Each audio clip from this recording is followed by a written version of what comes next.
Alors, bonjour à tous, je suis Perrine Schleffer, je travaille pour Romande Énergie en tant que responsable de produits pour la mobilité électrique. Le sujet d'aujourd'hui, c'est un petit peu comment accompagner le passage vers l'électromobilité dans le domaine de l'immobilier et surtout dans le domaine de l'immobilier collectif. Donc, ce que je vous propose, c'est une petite partie de contexte sur un petit peu où est-ce qu'on en est en termes d'électromobilité en Suisse. Ensuite, voir un petit peu quels sont les conseils, les pistes, les bonnes pratiques pour accompagner au mieux en fait, les besoins des occupants pour du coup que les biens immobiliers répondent au mieux à ces besoins-là. Et puis on a la chance d'avoir 2 personnes de chez NEF qui ont accepté de partager leur expérience sur les problématiques qui sont rencontrées dans les copropriétés qui gèrent au niveau de l'électromobilité. Donc ensuite on aura une petite session de témoignages. Et puis, on terminera par une présentation d'une solution qui a été mise en place par Romande Énergie, qui s'appelle Click and Charge. Donc, pour commencer rapidement sur le contexte de l'électromobilité en Suisse, un petit peu où est-ce qu'on en est. On entend beaucoup parler de véhicules électriques à l'heure actuelle, mais qu'est-ce que cela représente réellement? En fait, sur la période de janvier-février 2022, donc cette année, les 2 derniers mois, on a déjà quasiment un quart des nouvelles immatriculations qui étaient des véhicules rechargeables. Véhicules rechargeables, on va entendre les véhicules 100% électriques et puis les véhicules hybrides rechargeables. Donc c'est dans les 2 cas des véhicules qui vont avoir besoin d'une borne pour la partie électrique. Ça, c'est la tendance actuelle. En termes de moyen long terme, l'année dernière, donc, la ville de Lausanne a annoncé que d'ici 2030, le plan climat, donc, il n'y aura plus de véhicules thermiques qui circulent dans Lausanne. 2035, c'est le Green Deal de l'Union européenne qui prévoit la fin de la vente de véhicules thermiques. Et bien sûr, tous les constructeurs automobiles sont dans cette tendance, suivent cette tendance, avec une augmentation des flottes, une augmentation des modèles en fait, et de l'offre au niveau des véhicules. Qu'est-ce que ça veut dire pour nous? À quoi peut-on s'attendre pour les prochaines années?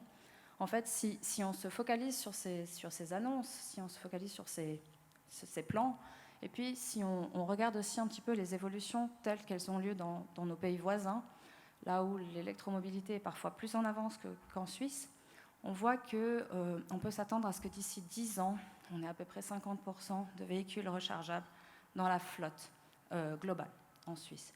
Donc c'est pas négligeable et c'est quelque chose qui va nécessiter une attention au niveau de l'immobilier. On va voir pourquoi. Donc pour accompagner les conducteurs vers l'électromobilité, quand on les interroge sur leurs freins, quand on les interroge sur pourquoi est-ce qu'ils n'ont pas encore passé le pas, la plupart citent trois sujets qui sont en fait des leviers importants pour accompagner vers l'électromobilité. D'abord, bien sûr, le développement du marché des véhicules, donc que ce soit en termes de choix, dans la gamme, de prix, d'autonomie, etc. Ce n'est pas des leviers sur lesquels nous, dans cette salle, on va pouvoir vraiment jouer. Au niveau des aides, qu'elles soient cantonales ou communales, ça va être la même chose. On ne peut pas vraiment jouer. Elles existent, surtout sur les cantons donc Genève, Vaud, Valais. Fribourg est en train d'arriver. Là où, par contre, on va avoir plus d'impact, c'est au niveau de l'infrastructure de recharge. L'infrastructure de recharge, c'est le point bloquant pour la très grande majorité des conducteurs à l'heure actuelle. Et c'est là où, en fait, on a un levier pour pouvoir accompagner leurs besoins. Alors, bien sûr, en termes de recharge, on pense d'abord à la recharge publique. Si on se compare à un véhicule thermique, la recharge publique, c'est un petit peu le même principe, c'est de se dire on va s'arrêter tous les X jours pour aller recharger son véhicule. Le réseau de bornes est relativement dense en Suisse, on a plus de 3600 bornes. Maintenant, par rapport à un véhicule thermique, la recharge publique a plusieurs inconvénients. Le premier, c'est le temps que ça prend, puisque la recharge est soit rapide, mais on va quand même avoir besoin de 15-20 minutes pour recharger le véhicule, soit lente, et puis là, c'est plusieurs heures. Et puis, on n'a pas forcément une grande transparence sur les tarifs qui peuvent être pratiqués sur ces bornes. Donc, quand on interroge en fait les conducteurs ou les futurs conducteurs de véhicules électriques, ce qu'on voit, c'est que près de 90% d'entre eux souhaitent recharger à domicile. La recharge publique n'est en fait pas du tout considérée dans leurs habitudes. Pourquoi recharger à domicile? D'abord, il y a bien sûr le confort. On n'attend plus en fait ce temps de recharge dans un lieu public. On peut repartir chaque matin avec le plein, donc c'est quand même tout simplement beaucoup plus pratique. Et puis, il y a aussi une raison de maîtrise des coûts. Comme on le disait tout à l'heure, les coûts de recharge dans le domaine public sont assez variables d'un point à l'autre, d'un fournisseur à l'autre, et ça permet d'avoir une bien meilleure maîtrise de ces coûts de recharge. Et donc, en parlant de recharge à domicile, on voit bien sûr comment, nous, ici, dans cette salle, on va pouvoir répondre en fait aux besoins des occupants, surtout dans l'immobilier collectif. La question qui va se poser, c'est qu'est-ce qu'on fait en fait? Parce que les technologies de recharge sont multiples, elles sont toutes différentes, elles ne vont pas forcément s'appliquer aux mêmes besoins. Donc, comment est-ce qu'on s'adapte à quels besoins? Il va y avoir le domaine de la maison individuelle, qui est relativement simple, dans le sens où ce qui a été conçu pour la maison est uniquement pour ses occupants. Donc, on va pouvoir avoir des bornes standards, relativement bon marché, bornes simples, qu'on trouve assez communément sur le marché, et qui vont très bien convenir pour ces maisons individuelles. Parce que l'infrastructure électrique qui a été mise en place, en fait, elle ne dépend que des personnes qui habitent la maison. Donc, même si elle est un petit peu limite, on va simplement s'assurer de ne pas charger son véhicule en même temps qu'on lance son lave-vaisselle et puis sa lessive. Mais sinon, ça convient bien. Ce n'est pas le cas, par contre, dans l'immeuble collectif. Dans un immeuble collectif, l'infrastructure électrique, elle a été conçue de manière globale pour vraiment l'entier de l'immeuble, l'entier des appartements. Elle a été conçue en plus essentiellement pour de l'électroménager et pas forcément pour avoir une dizaine, une vingtaine ou une cinquantaine de bornes dans le parking en sous-sol. Et donc, il va être nécessaire d'avoir une vision globale de l'infrastructure de recharge dans le collectif pour tenir compte en fait de cette limitation au niveau de l'infrastructure électrique. Il y a une particularité au niveau de la PP qui est au niveau donc des propriétés par étage, qui est au niveau du processus décisionnel, puisque normalement chaque nouvelle poste de borne dans le parking va nécessiter une nouvelle prise de décision en assemblée générale, ce qui peut être perçu comme contraignant par les propriétaires de véhicules électriques et comme un frein supplémentaire. En plus de ça, s'il y a un éventuel renforcement de l'installation électrique, ou si on veut avoir une installation commune à la PPE, ça va nécessiter un investissement commun qui peut être bloquant pour des copropriétaires qui ne sont pas actuellement intéressés par des véhicules électriques. Donc voilà un petit peu les bonnes pratiques. On va se focaliser sur le collectif et sur le fait qu'il est nécessaire d'avoir une vision globale de la charge dans l'immobilier collectif, d'avoir une vision unique pour l'ensemble du parking qui va permettre de mettre en place une gestion intelligente de la charge, c'est-à-dire de répartir en fait la puissance disponible entre les bornes et de ne pas venir surcharger l'infrastructure électrique. Si on vient simplifier un petit peu avec un schéma assez simple en comparaison avec le slide d'après, l'idée, ça va être de dire, avec des bornes simples, donc sur le côté gauche de l'écran, on va pouvoir recharger un certain nombre de véhicules, mais qui est plus faible et qui est limité. Au-delà de ce nombre de véhicules, on risque de surcharger l'infrastructure dans l'immeuble. Sur la partie droite de l'écran, on est avec une gestion intelligente et l'idée va être de dire qu'on peut recharger beaucoup plus de véhicules avec l'infrastructure qui est déjà disponible. Si on utilise un graphique un petit peu plus complexe, l'idée va être d'avoir donc une puissance d'introduction du bâtiment qui est ici en grise, là, et qui est fixe. Et en fait, en vert, en dessous, on va avoir la puissance qui est effectivement consommée dans l'immeuble. En fait, la puissance d'introduction, elle a été dimensionnée pour cette puissance qui va varier au cours de la journée. On voit qu'on a une première bosse, c'est le matin, quand tout le monde se lève, et puis allume la lumière, fait son café, etc. Une deuxième bosse qui, au moment du midi, du repas, on a les plaques qui fonctionnent, on peut lancer une lessive, etc. Et puis la grosse bosse de la fin de journée, c'est quand tout le monde rentre du travail, on allume le four, on allume les plaques, on va mettre la télé, etc., etc. Ce qu'on voit en rouge, c'est la puissance qui reste disponible en fait. Et qui va être disponible notamment toute la nuit, complètement, et sur une bonne partie de la journée. Et en fait, on voit qu'en échelonnant la charge, peut-être en donnant pas la pleine puissance au moment où tout le monde consomme, mais en échelonnant la charge sur toute la nuit, on va pouvoir en fait utiliser beaucoup plus de bornes, beaucoup plus de véhicules, avec exactement la même configuration. Donc ça, c'est la notion de gestion intelligente. La première chose, ça va être de dire on réduit la puissance allouée aux bornes tant qu'on n'a pas la pleine puissance disponible, donc par exemple dans ce cas-là. Et puis la deuxième chose, si on a vraiment beaucoup, on va les mettre en attente, avec toujours l'optique de dire on utilise l'entier de la nuit pour charger tous les véhicules. Par opposition, si on place le même nombre de bornes, mais simples, donc des bornes qui ne sont pas commandables à distance, sur lesquelles on ne peut pas agir, elles vont être chacune raccordées derrière leur propre compteur d'appartement. Le risque, c'est qu'en fait, tout le monde rentre du travail à peu près à la même heure, branche son véhicule à la même heure, et puis en fait, très rapidement, on va dépasser la puissance d'introduction du bâtiment, alors même que tout le reste de la puissance n'a pas été utilisé.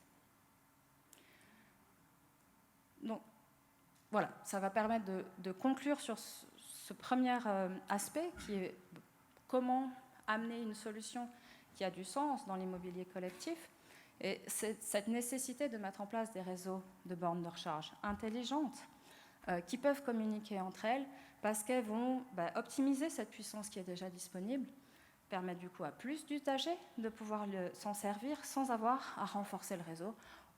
On parle de au moins retarder et diminuer les besoins en renforcement de réseau, voire même supprimer dans la majorité des cas. Et forcément, d'un point de vue gestionnaire de réseau de distribution d'électricité, ça a aussi un avantage puisque ça va venir aussi réduire les besoins de renforcement globaux. Voilà pour la première partie de la présentation. Maintenant, je vais me tourner vers mes collègues, on va dire, de NEF, voilà, qui ont accepté de partager leur expérience. Donc Gaëlle Loriol et puis Thomas Broyer, qui vont pouvoir en fait partager avec vous leur expérience de la PPE, des assemblées de copropriétaires, et puis donc de toutes ces questions sur la mobilité électrique qui se posent dans leur cas. Merci pour votre participation.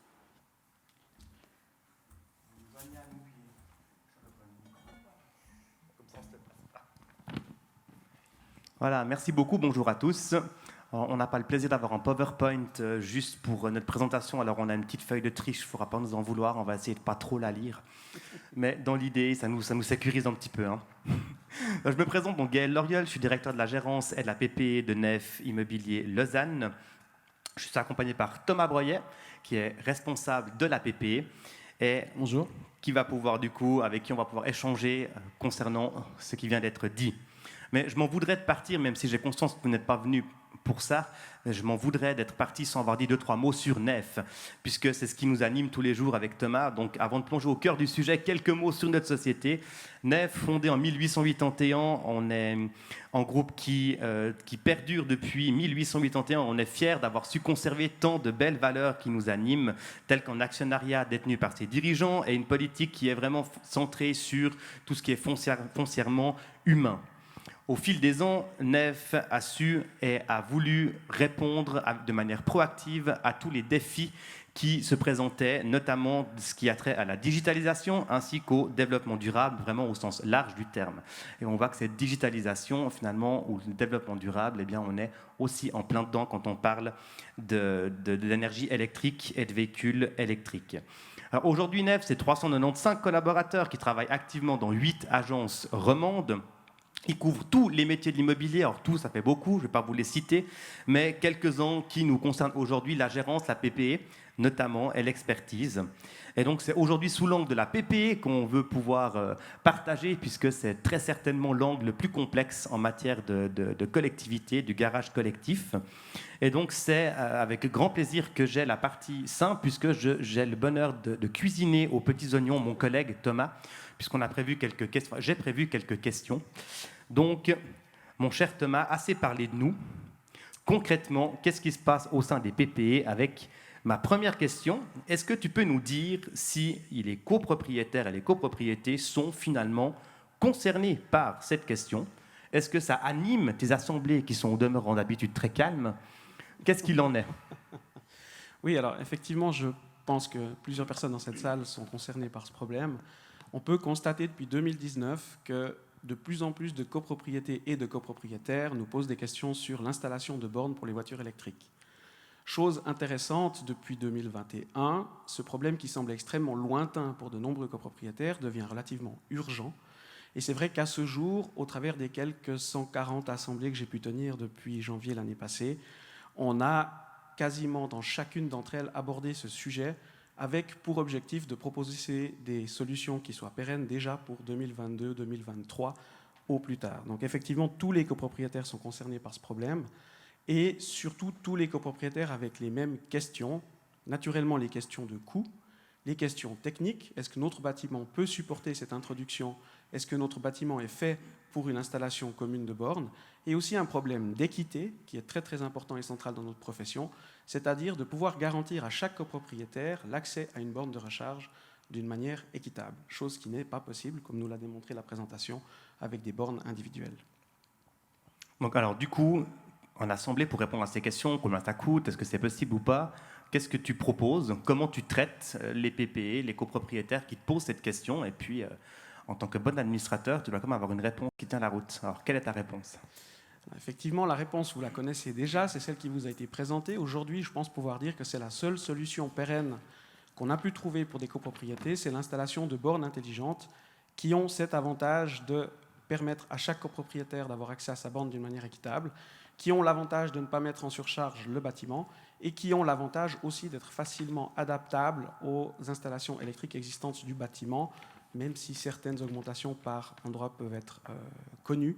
Donc c'est effectivement la direction dans laquelle on les pousse aujourd'hui le plus possible pour garantir une installation pérenne. Alors, finalement, à t'entendre, moi je me dis ça paraît vraiment simple, c'est évident, il y a une solution, donc il suffit de l'appliquer, mais avec ces contraintes techniques, ces contraintes décisionnelles au sein des PPE, à quoi est-ce que tu es confronté? Comment est-ce que les PPE vivent ça? Et toi, en qualité d'administrateur PPE, comment est-ce que tu accompagnes les clients dans toutes ces réflexions? Alors, tout le monde le sait, la PPE, c'est un métier très facile et c'est toujours très simple de convaincre tout le monde en même temps. Donc, vous le savez bien, ce n'est pas le cas. Donc, on essaye de travailler en 2 temps. Donc, souvent, le problème se pose lors d'une assemblée générale dans les divers. On a un copropriétaire qui va nous annoncer en amont de son assemblée qu'il va s'acheter une voiture électrique. À partir de là, on a la responsabilité de trouver une solution qui puisse répondre à son attente, mais qui puisse aussi répondre aux attentes des prochains copropriétaires. Dans ce cadre-là, ce que je propose de mettre en place, c'est en fait de nommer un petit comité de personnes qui puisse s'en occuper, un comité technique, s'il n'existe pas déjà dans le bâtiment. Et durant l'année qui suit, cette assemblée générale, durant laquelle on a pu aborder le sujet de manière un petit peu large, faire venir différentes entreprises, différents intervenants et proposer des dossiers techniques qui puissent présenter la solution la plus adaptée à l'immeuble.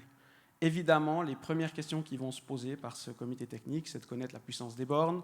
Est-ce qu'on va pouvoir recharger notre voiture durant la nuit? Où va passer le câble? C'est des choses très basiques finalement. Et à la fin, qui va payer l'installation? Qui va payer les bornes? Et qui va payer la facture d'électricité? Et donc, admettons, tu as tenu ce comité, tu as très bien fait ça, le dossier est prêt, et puis le comité dit OK. Et donc, du coup, j'imagine que tu te retrouves en assemblée générale de PPE avec l'aval du comité, mais il faut encore convaincre tous les autres. Madame l'a dit, parfois on a des copropriétaires qui ne se sentent pas concernés parce qu'ils n'ont pas de voiture électrique ou qui ne veulent pas en avoir. Alors, concrètement, est-ce que, comme on pourrait peut-être le penser, est-ce que c'est compliqué d'avoir cet accord en PPE? Comment ça se passe? Je dirais que ce n'est pas compliqué d'avoir l'accord selon la proposition qui est faite. Si je remonte en 2019 pour faire l'historique, ce qui est intéressant quand même de se rendre compte, c'est que les offres des différents partenaires ont passablement évolué. Là où avant ces systèmes pouvaient coûter très cher à la communauté, au niveau de l'introduction, de l'installation du câble qui va distribuer l'énergie sur les bornes, aujourd'hui les prestataires offrent des possibilités qui empêchent ou qui évitent un investissement commun de la part des copropriétaires.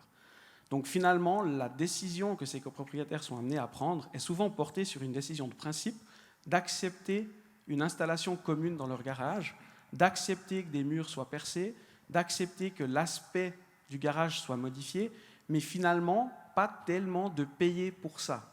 Donc la décision n'est pas difficile à obtenir, pour autant que les copropriétaires comprennent la différence entre l'investissement et simplement le fait d'envahir un espace destiné au commun. Au-delà de cela, l'usage, la profession n'est pas toujours d'accord sur la majorité à utiliser pour ces investissements. Certains parlent d'unanimité, là où on n'est pas d'accord en ce qui nous concerne. On essaye d'appliquer principalement une majorité simple, partant du principe qu'aujourd'hui, dans les situations actuelles, c'est des travaux nécessaires, des modifications nécessaires à l'immeuble pour sa pérennité. Et dans certains cas où l'immeuble peut être un peu plus tendu, aussi un petit peu plus grand, on va appliquer une double majorité pour donner un petit peu de pérennité et d'assurance à cette décision, double majorité qui est aussi très simple à obtenir dans le cadre de ce qui est présenté aujourd'hui. Sage et sacro-saint principe de la prudence, c'est ça? Exactement. C'est pas plus mal. Donc on a parlé qu'il n'y a pas besoin d'unanimité, c'est très bien. Qu'est-ce que je voulais encore te demander? Je crois qu'on a gentiment tout dit. Finalement, ça serait aussi intéressant d'avoir ton avis, Gaël. Ça me retombe dessus finalement quand même. Que dirais-tu aux personnes opposées à ce projet? Donc des personnes qui ne veulent pas mettre de système de recharge dans la PPE. Ouais, ça s'est produit il n'y a pas longtemps. Mais je dirais la bonne question à se poser, c'est pas tellement qu'est-ce qui va se passer si je le fais, mais ça va plutôt être qu'est-ce qui va se passer si je ne le fais pas.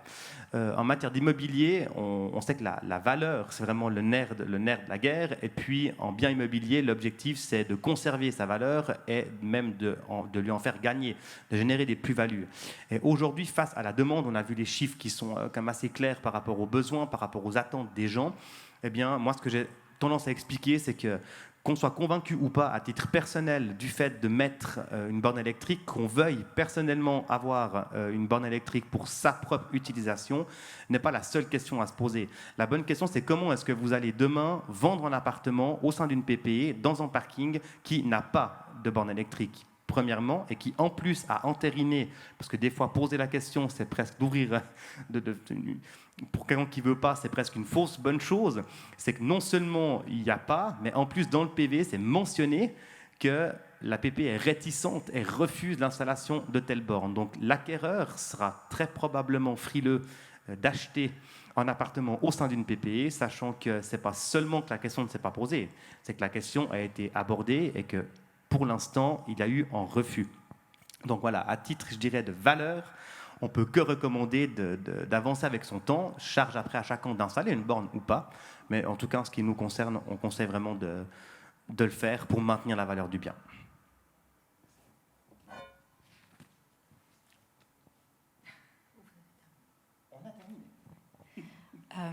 Je vais en profiter pour poser quelques questions aussi.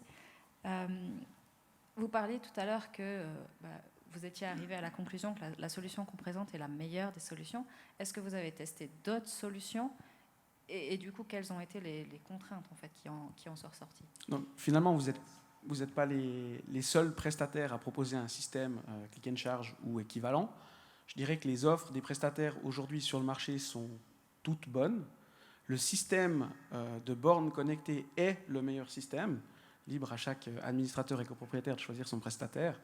Par contre, je pense qu'on revient aujourd'hui de loin et de nombreux professionnels dans mon corps de métier, je pense, vivent le même souci.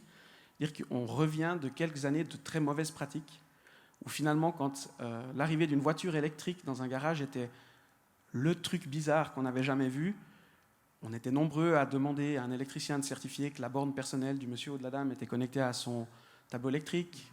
On était nombreux à demander à l'électricien de confirmer que la charge de l'immeuble suffisait à supporter la pose de cette borne. Et aujourd'hui, où cette façon d'installer les voitures dans les garages va vers l'électricité, on est amené à retourner vers ces copropriétaires, finalement, pour leur dire que si l'immeuble installe un système de bornes intelligentes, il va falloir démonter cette borne historique pour se connecter sur ce système intelligent. Donc il y a eu d'autres systèmes, ils n'étaient clairement pas intelligents pour une vision à long terme, et aujourd'hui on a plutôt la délicate la délicate affaire de devoir retourner vers nos clients pour leur dire que ce qu'on avait autorisé en 2015-16 doit être démonté aujourd'hui. Merci. C'est bien pour ça d'ailleurs qu'on évite vraiment maintenant au maximum d'autoriser des bornes, en tout cas personnellement, d'autoriser des bornes individuelles parce qu'on sait pertinemment qu'on va créer un conflit dans quelques mois. Donc on a meilleur temps effectivement d'équiper le garage pour le rendre électrocompatible plutôt que de se heurter à ça. Je suis sûr qu'ils l'ont très bien pris de devoir démonter. Ça vaut la peine d'être visionnaire des fois. Hein. Ouais, très agréable. Je vous remercie. J'ai pas d'autres questions. Est-ce qu'on retourne du coup à la présentation ? Juste pour information, on va terminer la présentation et puis ensuite on vous laissera la parole pour échanger sur le sujet. Comme ça, vous avez l'entier de la présentation. Et j'ai oublié mon pointeur. Voilà. Donc, comme ça a été mentionné par Neve précédemment, effectivement, Romande Énergie, on propose une solution de recharge intelligent pour les parkings privés collectifs, qui est Click and Charge, qui est basée bien évidemment sur la solution de bornes en réseau, bornes intelligentes en réseau. L'idée, ça a été qu'au contact de tous les acteurs de l'immobilier avec lesquels nous travaillons quotidiennement, que ce soit des propriétaires ou des copropriétaires ou des locataires, que ce soit des investisseurs immobiliers, que ce soit aussi des gérances, bien sûr, et des administrateurs PPE.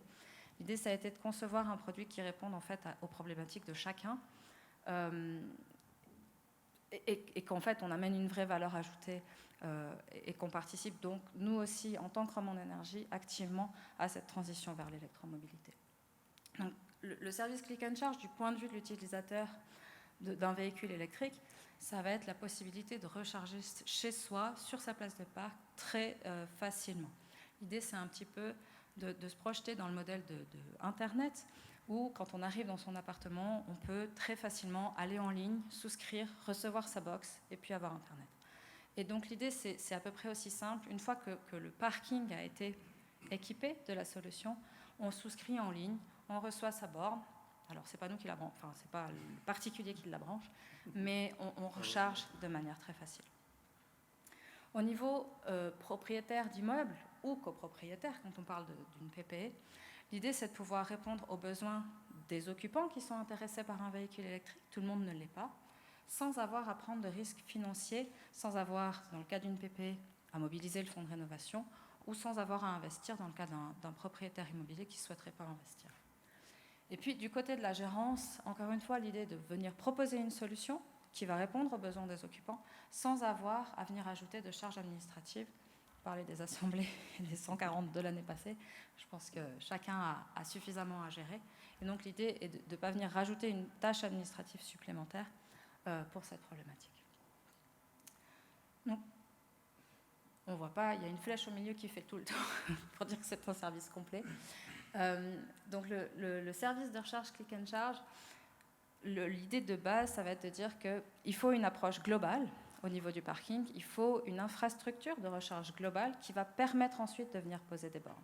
Cette infrastructure de recharge a un coût qui peut être rédhibitoire dans certains cas si la PPE ne souhaite pas investir ou si le propriétaire immobilier ne souhaite pas investir. Donc, ce coût, la proposition, c'est de dire c'est Romande Énergie qui le prend à charge, qui va venir investir dans cette infrastructure électrique, dans toute l'infrastructure de communication pour que les bornes puissent communiquer entre elles, pour que le parking soit prêt à recevoir des bornes. Une fois que c'est fait, on va mettre en place un service de souscription en ligne qui va permettre en fait à tous les utilisateurs d'avoir un unique point de contact. Romande Énergie, la gérance, le propriétaire, l'assemblée de copropriétaires, tout le monde est hors de la boucle, l'interlocuteur unique est Romande Énergie. Une fois que l'utilisateur a souscrit, on vient poser sa borne qu'il va pouvoir utiliser pour son usage privé directement sur sa place de parc. Bien sûr, on fournit la gestion intelligente, on n'aurait pas fait tout le speech sinon avant. Et un autre avantage, c'est que en fait, la prise de décision est unique. Une fois qu'on a validé la mise en place de Click and Charge dans un parking, il n'y a plus besoin de repasser en assemblée à chaque fois qu'on veut poser une borne. Il n'y a plus besoin de se tourner vers sa régie ou son propriétaire à chaque fois qu'on veut poser une borne. L'électricité qu'on fournit est bien sûr 100% renouvelable. Et puis j'insiste de nouveau sur le fait que Romande Énergie est l'interlocuteur unique tout au long de la vie du projet, c'est-à-dire pour la maintenance, pour le dépannage des bornes, avec un service de piquet qui est disponible 24 heures sur 24, pour la facturation en direct aux utilisateurs, pour fournir l'électricité, voilà, pour vraiment toute la durée de vie. Il n'y a plus de gestion nécessaire, ni de la part de la gérance, ni de la part du propriétaire. Et puis, donc, il y a 2 options qui sont proposées, soit en location, soit en achat de la borne. On y reviendra. Les étapes pour la mise en place, sur le 90% des parkings, ça va très vite au niveau de l'analyse. On va pouvoir transmettre assez rapidement une offre ou un contrat click and charge. L'approbation va, elle, dépendre, si c'est une assemblée, de la durée et puis de la distance à l'assemblée qu'on a dans le temps. Une fois qu'on a une approbation, Romande Énergie vient prééquiper le parking, donc mettre l'infrastructure de recharge, et ensuite chacun peut souscrire en ligne et on vient poser les bornes à la demande. C'est vraiment l'idée d'avoir une solution qui va s'adapter à la demande et qui ne va pas suréquiper un parking initialement s'il n'y a pas de besoin ou qui ne va pas pouvoir répondre à la demande. Et donc là, c'est peut-être un petit peu petit, mais pour terminer, donc 2 structures de prix, comme on le disait. Soit l'utilisateur choisit de louer sa borne, et donc va avoir l'entier du service pour une 50aine de francs par mois. Soit l'utilisateur décide d'acheter sa borne pour en gros 2000 francs, et puis il va avoir 15 francs par mois pour le reste du service. Donc bien sûr disponible aussi bien pour les copropriétaires que pour les locataires. J'arrive à la fin de la présentation. Donc, je vous ai déjà vous remercier pour votre attention. Et puis, je voulais vous proposer de poser des questions si vous en avez. Je ne sais pas s'il y a quelqu'un qui donne un micro. J'ai une question. Vous êtes,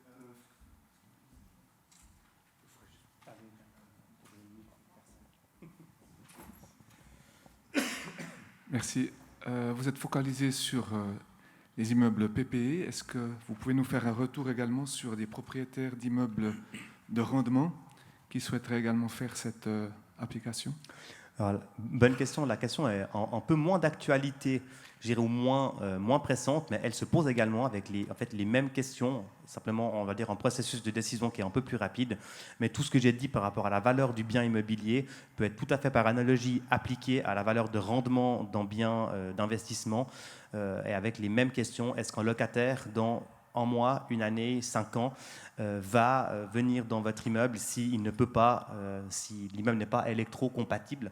Donc oui, c'est une question qui nous préoccupe et les mêmes solutions sont en train d'être mises sur pied. Et bien sûr que dans les nouveaux quartiers, les nouvelles constructions, c'est déjà quelque chose qui est appliqué et qui fonctionne très bien. Bonjour, Cindy Monroe. Sur la dernière slide, vous nous avez montré le coût pour la location ou l'achat d'une borne. J'imagine que techniquement, la question de l'arrivée électrique varie évidemment énormément d'un garage à un autre, mais est-ce qu'on peut avoir aussi une idée de coût, de benchmark sur combien ça coûte pour équiper électriquement le garage si l'infrastructure n'est pas suffisante? Ce qui est le cas sur les immeubles un peu moins récents, j'imagine. Alors, sur la très grande majorité des immeubles existants, pour les besoins actuels, on arrive à les couvrir avec l'infrastructure électrique de base. On ne va pas passer du jour au lendemain de 0 à 50 bornes d'un coup. Donc, on ne va pas avoir cette obligation à renforcer immédiatement l'infrastructure électrique. Et puis, la gestion intelligente de la charge va quand même permettre, dans la grande majorité des cas, de retarder en fait assez grandement cette nécessité de venir renforcer. Le jour où on va avoir besoin de renforcer l'infrastructure électrique, c'est assez difficile de vous donner un coût comme ça parce que ça va dépendre bien sûr de l'infrastructure telle qu'elle existe dans l'immeuble. Donc là, on va parler de l'infrastructure côté immeuble. Et puis ensuite, il va se poser la question côté réseau. Est-ce que le câble qui alimente votre bâtiment est suffisant pour l'augmentation de puissance que vous allez demander ou pas? Donc tous ces coûts, c'est très difficile à chiffrer comme ça. Ce qu'il ne faut pas oublier, c'est qu'en plus de ces coûts, il va y avoir une augmentation de ce qui s'appelle la finance d'équipement. Donc c'est en fait le droit d'avoir auprès du gestionnaire de réseau une certaine puissance, un certain ampérage. Et là, il faut compter environ 150 francs par ampère d'augmentation. Donc ça, c'est le seul chiffre qu'on peut donner sur la région. Ça va dépendre d'un gestionnaire de réseau à l'autre. Mais sur la région, c'est le seul chiffre qu'on peut donner assez facilement. Le reste va dépendre en fait de l'infrastructure dans le bâtiment et puis de l'alimentation au niveau du gestionnaire de réseau. Est-ce qu'il y a d'autres questions? Alors, je vous remercie. On vous remercie tous pour votre participation. Puis si certains veulent poser des questions sans que ce soit nécessairement devant tout le monde, on reste encore quelques instants dans la salle. Puis je suis accompagnée aussi de l'équipe commerciale de Romande Énergie. Donc n'hésitez pas à venir vers nous si vous avez besoin d'informations ou quoi. On va rester quelques minutes de plus dans la salle. Merci beaucoup. Merci.